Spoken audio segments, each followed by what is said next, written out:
Estamos de volta ao vivo. Muito obrigada pela sua audiência, pela sua participação. Agora com Ciro Gomes. Foi governador, foi ministro, foi prefeito, tem 30 anos, pelo menos, né? Na vida pública.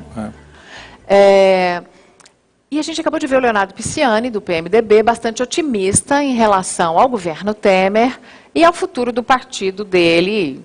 Se tiver alguma complicação, que se investigue e a pessoa se defenda. Mas, dadas as últimas ações e as últimas gravações e as últimas delações, você acredita que isso seja possível? Essa aparente calma? Eu vou fazer uma homenagem a uma porção de amigos que me pediram para dizer Fica boa noite. Boa noite. Primeiramente, fora Temer. Não é possível, né? O PMDB, é evidente que eu não quero ser indelicado com o ministro que acabou de sair, mas o PMDB é um ajuntamento de grupos estaduais, para começar moderadamente, que caracterizou-se mais recentemente por uma quadrilha. Tem muita gente boa, tem muita gente séria, muita gente patriótica, mas os que tomaram conta da estrutura, da burocracia, do comando mesmo do PMDB, é uma quadrilha de salteadores. Essa noite, com a informação de que o dinheiro, 70 milhões da Transpetro, a revelação de Sérgio Machado, de que 70 milhões da Transpetro foram para Romero Jucá, Renan Calheiros, Sarney, isso está se aproximando muito do núcleo principal do PMDB. Olha, Mariana, eu conheço essa gente toda. E assim, alguns até me doem, porque eu tenho finezas com o presidente Sarney, que afinal de contas prestou um grande serviço ao país naquele momento delicado da morte do Tancredo Neves. Eu já estava ali na luta política brasileira, era deputado. A paciência dele foi importante para o amadurecimento da democracia do Brasil. E, portanto, eu quero pelo menos ele ressalvar aqui, pela idade, pela saúde, por uma série de questões, porque foi miseravelmente manipulado pelo Sérgio Machado, consta que foi gravado no hospital. Isso é uma coisa que me dá nojo, mesmo sendo eu, como tenho que ser, um crítico azedo. Mas essa trempe, né, que o Michel Temer é o chefe, na verdade o testa de ferro, ele nunca foi chefe de nada, ele é homem do Eduardo Cunha, que por sua vez repartia com grandes traumas, né, o comando com essa outra ala do PMDB, que é o Renan, o Romero Jucá, Eunício Oliveira. Isso é quadrilha, estou lhe dizendo. Eunício Oliveira, que é meu conterrâneo, né, eu tenho vergonha de dizer isso aqui, o Eunício Oliveira tem R$1 bilhão de contrato com a Petrobras. Só um contrato de uma empresa chamada Manchester, conseguido fraudulentamente, são R$300 milhões. Isso tudo é o que ainda será esclarecido se a seletividade do juiz Sérgio Moro não for uma mentira ou uma queixa do PT. Se o Moro for de fato severo, como eu acredito ainda hoje que será, não fica um.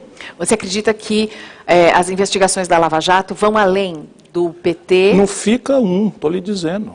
Essa quadrilha, né, repartiu com o PT, infelizmente, vamos de novo salvar, porque há vários PTs, né? Você tem muita gente boa, muita gente séria no PT, mas a hegemonia dessa aliança PT-PMDB é chafurdar na lama. Roubaram do Eduardo Cunha, o Lula entregou para ele Furnas.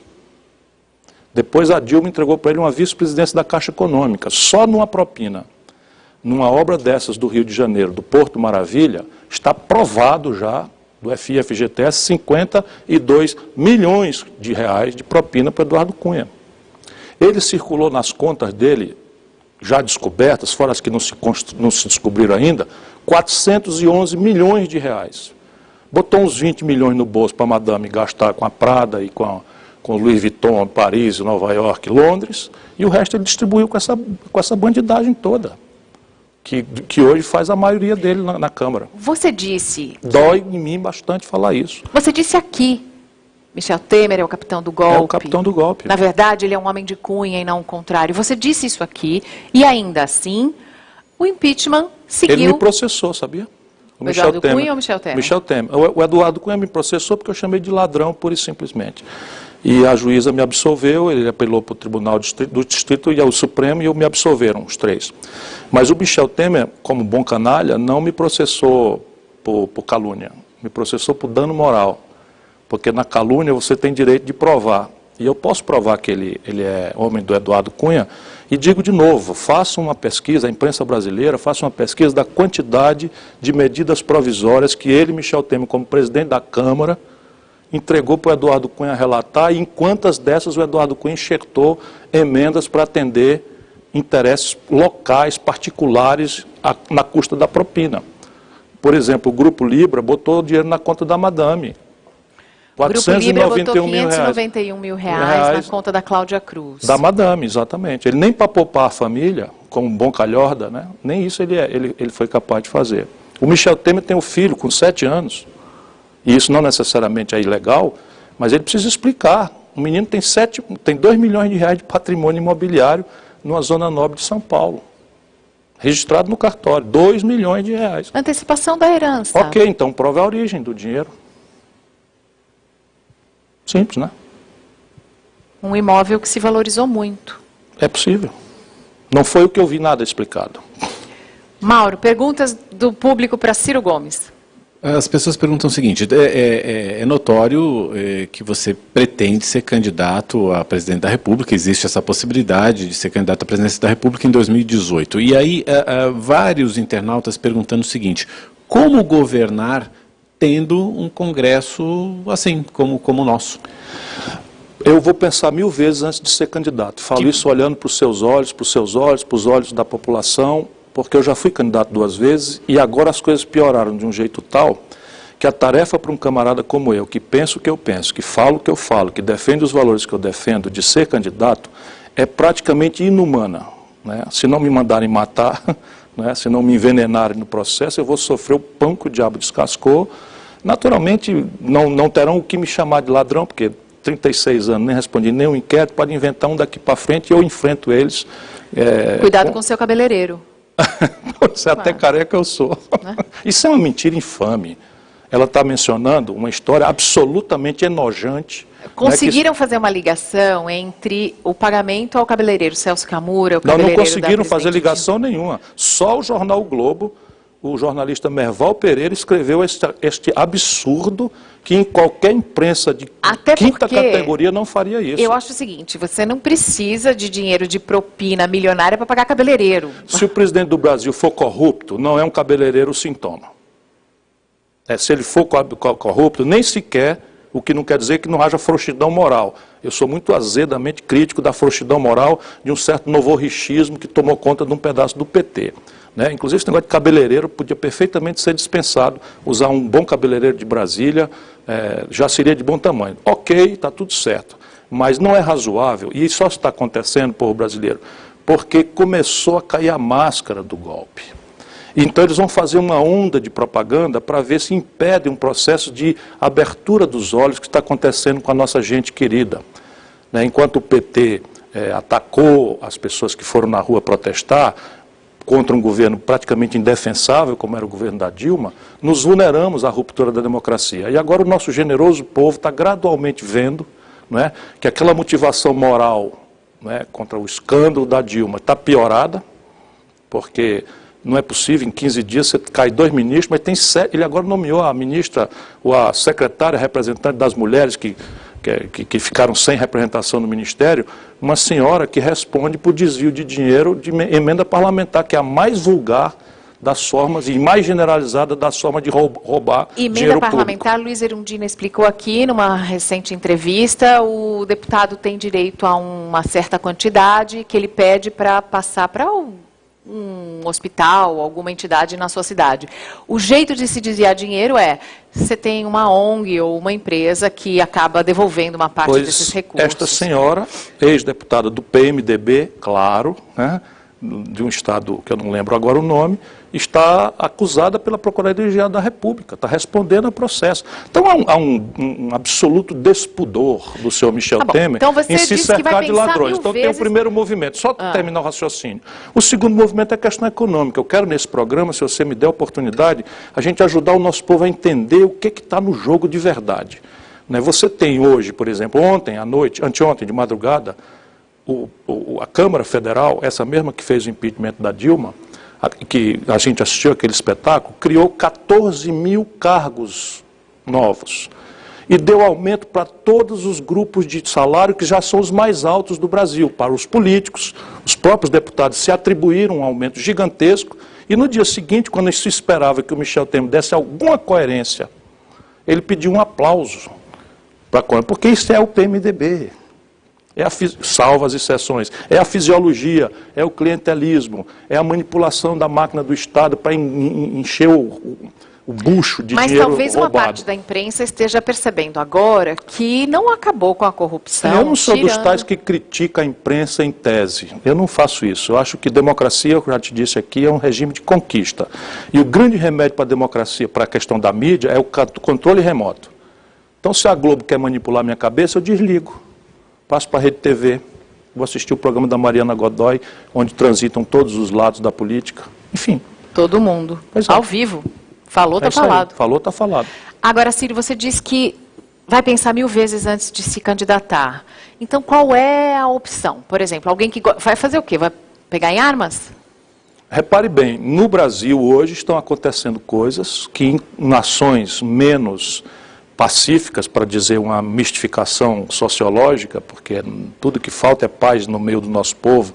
Ainda ontem mataram um garoto de 10 anos aqui, outro dia um policial, um coronel covarde, com mais 2 covardes, esganaram uma senhora, uma moça, em plena Avenida Paulista. Então, mas há uma lógica de pacifismo, ou de aparvalhamento, vamos optar aí, ou que o nosso povo está desconfiado, não sabe mais em quem acreditar, a sensação de que todo mundo é ladrão, todo mundo é pilantra, que não vale mais sequer acreditar na linguagem mesma da democracia, que é a política. Em outros países, isso aí já era causa bastante para rolar uma mão de bala, sem dúvida. Sem dúvida. Estou falando de coisa concreta. Falando de coisa concreta, esses caras querem destruir... E é motivo para uma intervenção? Por exemplo? Militar? Sim. Em nenhuma circunstância. Militar não tem nada a ver com isso. Militar é para cuidar das fronteiras do Brasil contra os nossos inimigos externos. Ponto. Talvez nossos inimigos externos estejam mais internos do que a gente pensa. Os inimigos externos, evidentemente, os potenciais inimigos externos estão agindo. O Michel Temer tem uma suspeição que ele não sequer comentou de que é colaborador da CIA, que é o órgão de inteligência norte-americano. Pelo menos saiu nesse escândalo do Wikileaks, e esse jornalista, que não é propriamente um responsável, o Greenwald, Glenn Greenwald, um jornalista acusou, e eu não vi sequer uma declaração. Ele não rebateu. Principalmente com as gravações. É disso que se trata. É a Petrobras, é o petróleo. Nós acabamos de fazer 1 milhão de barris de pré-sal num dia. Seguindo esse raciocínio... Saiu esse... E o Calhorda, que que foi nomeado para alienar a Petrobras... Pedro Parente. Eu não quero nem, porque era meu amigo, já vou perder outro aqui. Foi lá dizer, na hora da posse dele, que a Petrobras não tem sentido de ficar nem com a lei de partilha, que eu ajudei a fazer, que é muito moderada, que reserva 30% para se associar a Petrobras com os empreendedores internacionais, que nós não espancamos, e pior... disse que tem que ser revogada a legislação de conteúdo nacional. O Brasil tem um buraco em ciência e tecnologia, Mariana, de 7 bilhões de dólares em royalties. E um dos lugares que nós temos protagonismo global é em toda a cadeia petroquímica, onde nós podemos desenvolver uma coisa emancipadora da sociedade brasileira, por onde o nosso povo pode sair da pobreza, da miséria, e esses caras querem revogar isso. As riquezas do Brasil fiquem para os brasileiros, mas se as empresas que exploram essas riquezas são um lugar para... políticas de toma lá da cá, não é melhor que elas sejam privatizadas? Em nenhuma circunstância. É melhor que a gente bote na cadeia quem fez errado. E pare de conversar fiado. Aliás, está na hora da justiça botar alguém na cadeia. Dos políticos, que eu estou falando, porque os diretores da Petrobras estão um bocado na cadeia já. A propósito, Ciro, esse começo de governo Temer, principalmente com as gravações do Sérgio Machado, deu margem a uma narrativa de que o impeachment foi uma espécie de acordão para abafar a Operação Lava Jato. Você concorda com essa narrativa ou você acha que tem algo mais além disso? Mas tem... Eu vou pedir para colocar aqui no telão algumas das frases que saíram dessas gravações do Sérgio Machado, falando que tem que parar essa sangria, que tem que fazer... Eu sou do ramo, certo? Eu conheço eles todos. O Sérgio Machado eu conheço há 30 anos, o Sarney eu conheço há 35 anos, eu era prefeito, o Sérgio Machado coordenou minha campanha de prefeito em Fortaleza. Eu conheço o Renan desde os movimentos do estudantil, da Uni, enfim, conheço todos muito bem. E lá em Brasília, a gente sabe todo mundo quem rouba onde, como e como. Vive de segredo de Polichinelo e a nossa grande mídia escolhe. as ocasiões, as oportunidades. Mas o impeachment teve fundamentalmente 3 motivos. O motivo dos políticos do senhor Michel Temer. Ele pensa que foi em favor dele. Não foi. O negócio foi contra a Dilma, né? Por um conjunto da obra. Ela não tem o cometimento de nenhum crime de responsabilidade. Por isso que essa forçação de barra agora, quando é possível que 1 ou 2 ou 5 senadores ponham a mão na cabeça, se lembrem da história, da democracia e não aceitem ir para a vala comum, né, dos golpistas corruptos que estão tomando conta do Brasil, na marra, ante uma omissão do nosso povo que, com razão, né, não gosta do que estava vendo acontecer no governo da Dilma. 3 motivos. O primeiro, parar a Lava Jato. Pode chamar como quiser, estancar a sangria, trocar o procurador-geral, isso é o PT, é o Lula, é o PMDB e tal, todos querem parar a Lava Jato urgente, porque do jeito que está o país vai ficar ingovernável, já estão falando em república dos juízes, etc, etc, etc. Esse é o motivo dos políticos. O segundo motivo já é estratégico, é da hegemonia do interesse financeiro, do rentismo no Brasil. Vamos ter clareza. Nesse momento, tudo o que nós temos que assistir, nós assistiremos, já começamos a assistir, não sem muitas mentiras e contradições do senhor Michel Temer, que é um fisiológico, um clientelista, que aplaudiu a criação de 14 mil cargos, aplaudiu um aumento para os salários grandes. Nesse momento era impensável que ele fizesse isso. Eu não Mas isto é ele. Mas o movimento na rua, fora, onde está o epicentro do poder real no Brasil, que são os bancos, as 10 mil famílias poderosas que ganham 600 bilhões de reais de juro por ano, daquele dinheiro que falta no posto de saúde, que falta para a polícia ser melhor remunerada, que falta na infraestrutura do país, que falta na educação, enfim, nos grandes e terríveis problemas da sociedade, do enfrentamento da zika, da chikungunya, da dengue, enfim, da malária na Amazônia, enfim, todo o dinheiro que falta a pretexto de qualquer coisa, parece que só sobra para roubalheira e para pagar juro para banco. Este é a primeira razão orgânica do impeachment. O Brasil vira capa da Economist. Por quê? Porque os investidores lá fora põem o dinheiro aqui em dólar e ganham muito. Se eles deixassem o dinheiro deles no país deles, eles não ganhariam nada. Não ganhariam nada. Fica lá na cadeira de poupança deles, fica a mesma coisa depois de um ano. Um ano. Quando põe aqui no Brasil, depois de um ano eles tiram com 10%, 14%, 20%. Não, 14,25% o governo paga pelo o menor prêmio. Mas a média da nossa dívida vai para 25%, 27%, que é uma exorbitância. A gente remunera o dinheiro estrangeiro que vem para cá. Então o golpe tem esta razão. Vai para lá o meu amigo Henrique Meirelles com uma tarefa. Gerar excedentes a qualquer preço para garantir que esse serviço da dívida seja honrado. Ele é muito melhor, muito capaz, e conhece os meandros, e tem uma vênia e tal, os juros vão cair no Brasil. A dona Dilma deixou os juros mais exorbitantes da história do mundo e está caindo, entre outras razões, fundamentalmente por isso. Mas o galope da dívida começa a sinalizar uma crise bancária. O próximo ciclo de crise que eles vão desmontar, que é exatamente esse. Então, começa com raspar 2 bilhões de reais do Fundo Soberano, que era para a educação das nossas crianças, por raspar dinheiro do SUS, por raspar dinheiro dos aposentados, por raspar dinheiro do Minha Casa Minha Vida. Destruíram os incentivos, que são a única forma de 14 milhões de famílias brasileiras sonhar um dia em ter uma casinha da sua propriedade, ser cidadão e poder ser respeitado, que é uma titica para um país como o nosso, 4 bilhões de reais de subsídio, para financiar 14 milhões de moradia.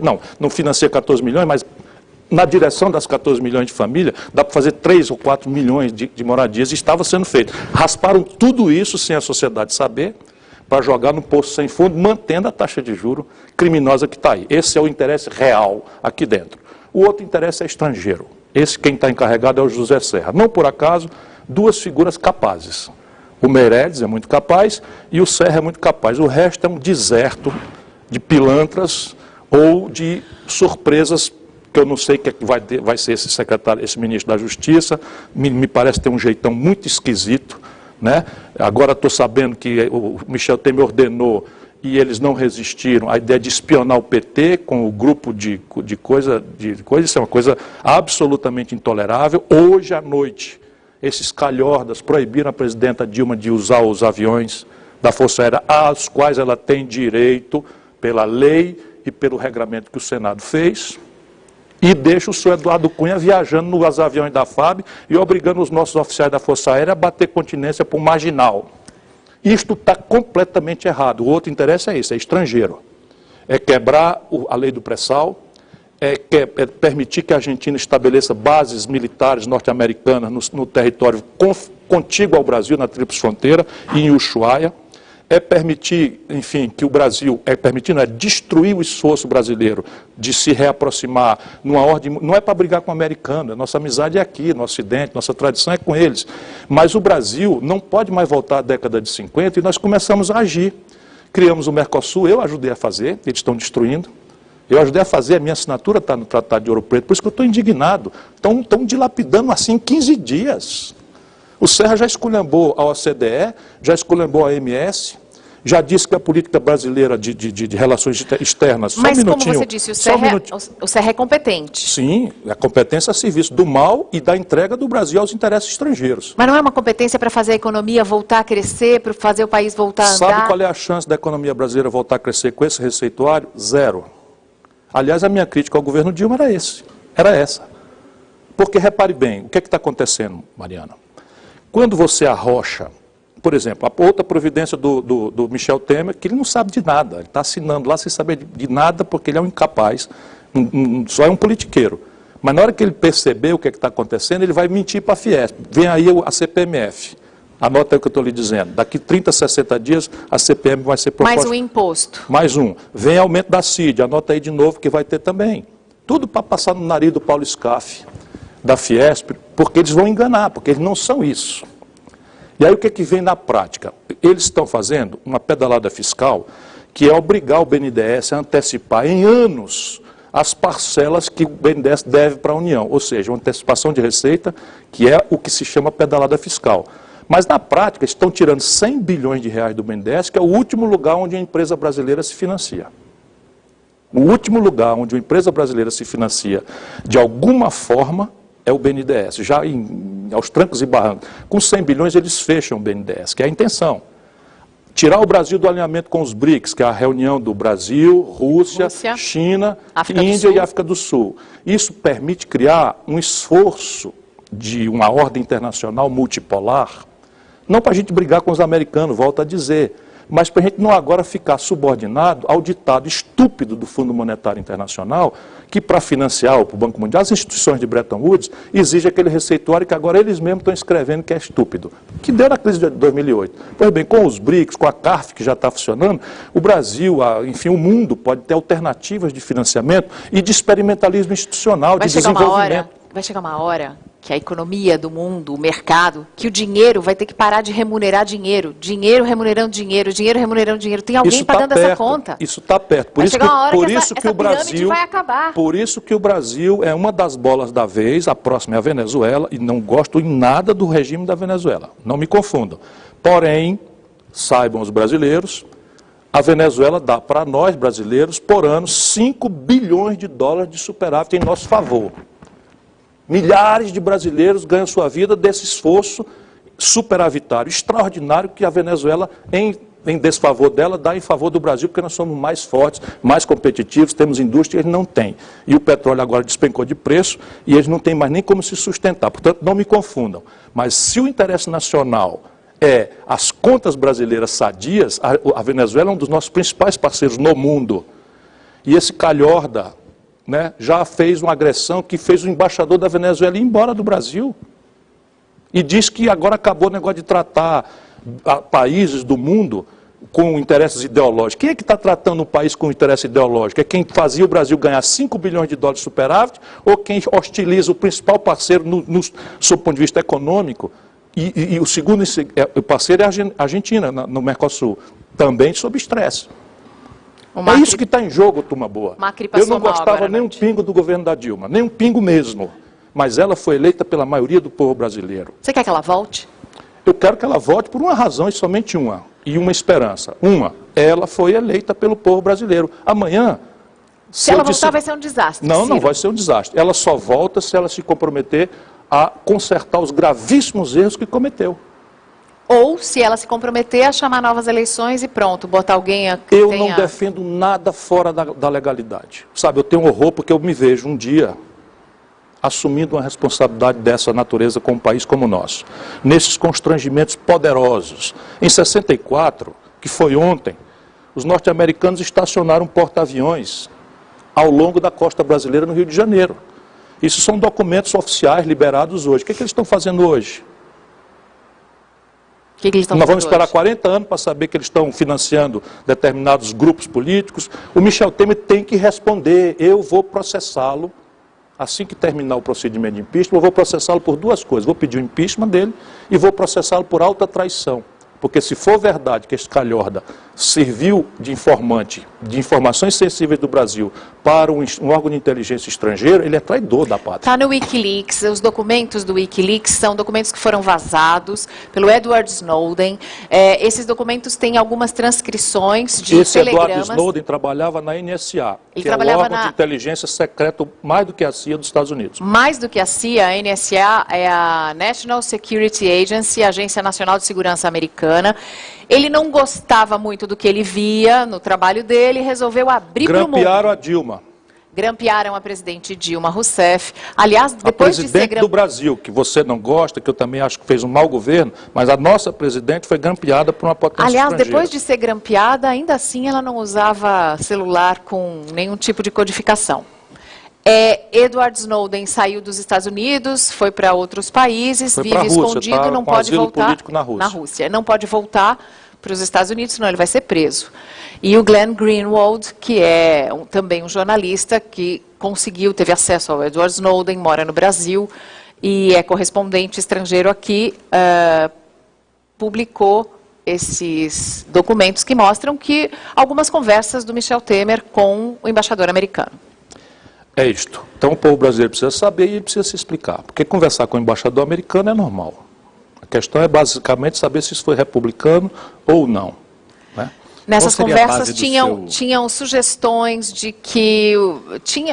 Nessas conversas ele falava como aliado do PT e sugeria que o governo deveria ser retirado.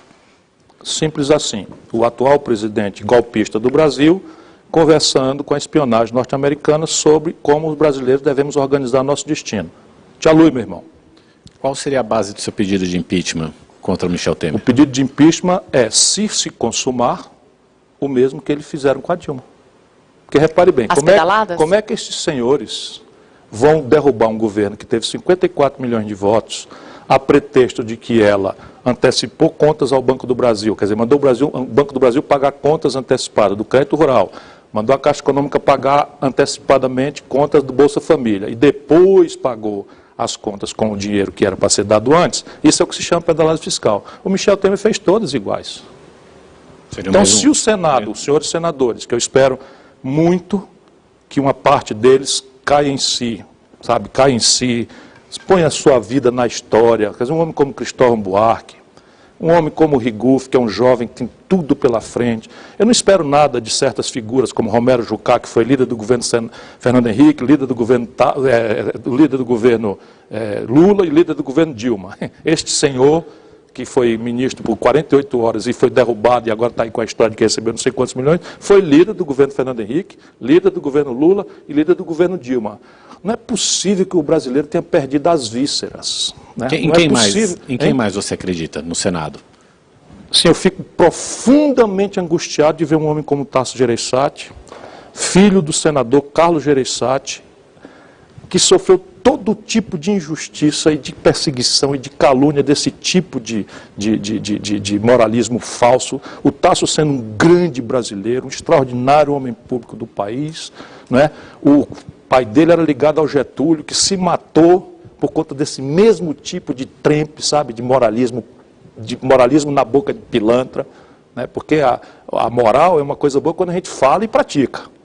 Mas a pior coisa que existe é o moralista de goela, sabe, o filho da puta, que não vale nada e que fica falando mal da vida alheia, me perdoe, mas eu ando muito profundamente indignado. E antes de pegar em arma, eu prefiro soltar um palavrão, né, Mas o brasileiro precisa acordar, ou eu ficarei honrado de ter cumprido a minha tarefa nessa hora. Eu acho que tem muito brasileiro que concorda com você, inclusive na parte do palavrão, e que gostaria de ter uma opção em quem votar ou escolher, pelo menos até 2018.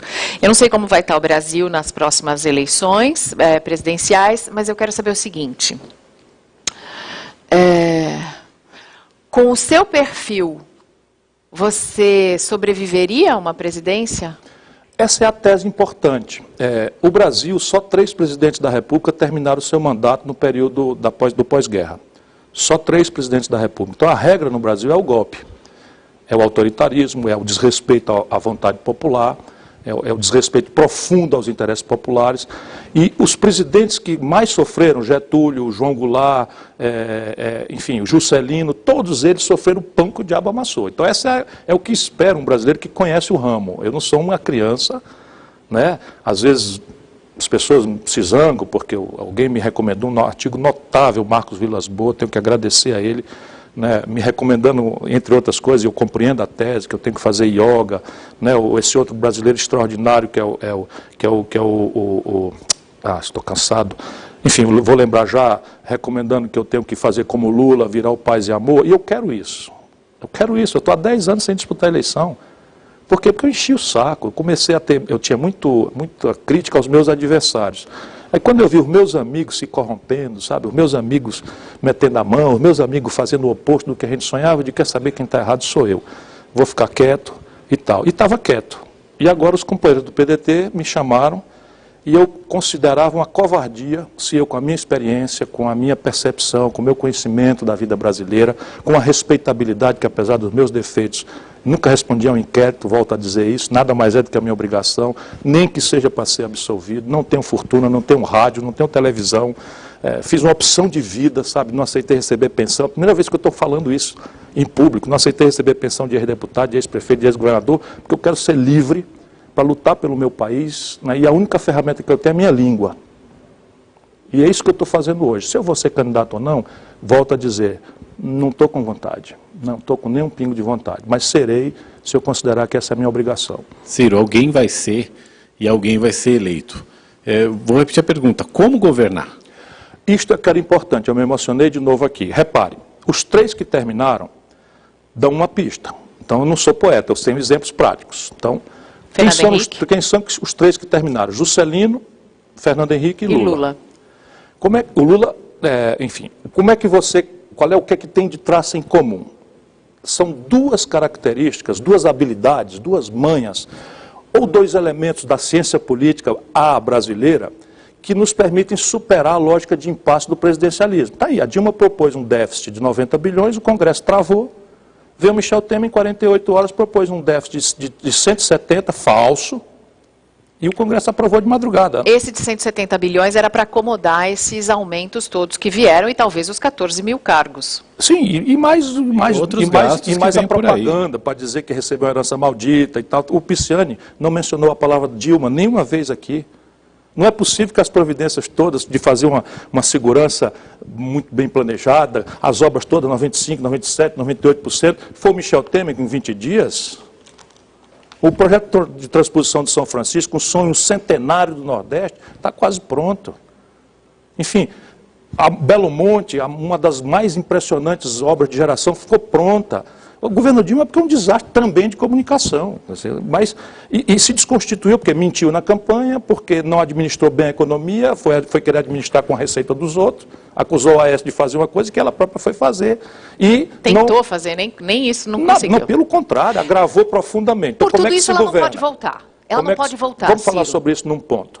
Daqui a pouco, claro que pode, ela foi eleita. Ela foi eleita, mas ela não conseguiu nem Tudo na minha vida eu devo ao povo brasileiro. A partir do povo do Ceará e a partir do povo de Sobral. Então, para mim é o seguinte, quem manda é o povo. Se o povo vota bem, ganha de volta o bem que votou. Se o povo vota mal, o povo ganha uma boa lição de não votar mais mal. Isso é o sagrado. Por quê? Porque eu sei que a história brasileira marca o golpe. Se ela volta, ela não consegue governar de novo? Você acha que ela teria condições de ter um governo de coalizão? Porque ela não fez as 2 coisas que quem tem êxito faz. Primeiro, a rua. Fernando Henrique governou bem no primeiro mandato porque tinha a rua. E fez uma política com os governadores, que é a outra ferramenta. Então, no Brasil, o impasse é a regra, e o golpe e o autoritarismo são a regra. A exceção é o governo que termina. Quer dizer que termina sem dificuldade? Não. O Juscelino sofreu atentado à vida dele, sofreu uns 4 tentativas de golpe de Estado, mas não perdeu a rua e consolidou uma política de governadores. Só para você ter uma ideia, a UDN, que fazia os golpes no atacado, os governadores Virgílio Távora no Ceará, Sarney no Maranhão, Antônio Carlos Magalhães na Bahia, todos da UDN apoiavam o governo do PSD numa coisa absolutamente contraditória. Por quê? Porque o Juscelino fez o jogo. A Dilma assistiu o Rio Grande do Sul ser destruído financeiramente, assistiu o Rio de Janeiro ser destruído financeiramente. Os dois estados do PMDB. Assistiu Minas Gerais ser destruído financeiramente, tudo obra pensada claramente pelo Fernando Henrique, que sabia claramente de onde é que viria a contestação a um projeto longevo de poder que todos aqui de São Paulo têm, o Lula também tinha, esse mesmo projeto.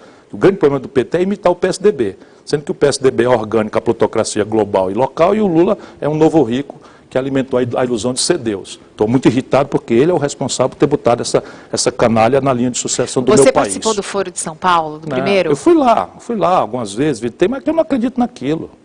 Não acredito naquilo, uma baboseira geral. Percebe? Isso é um esquerdismo infantil que já dizia o Lenin, é a doença do comunismo. Sabe, o esquerdismo é a doença infantil do comunismo. Lenin, não foi nenhum reacionário que falou isso, não.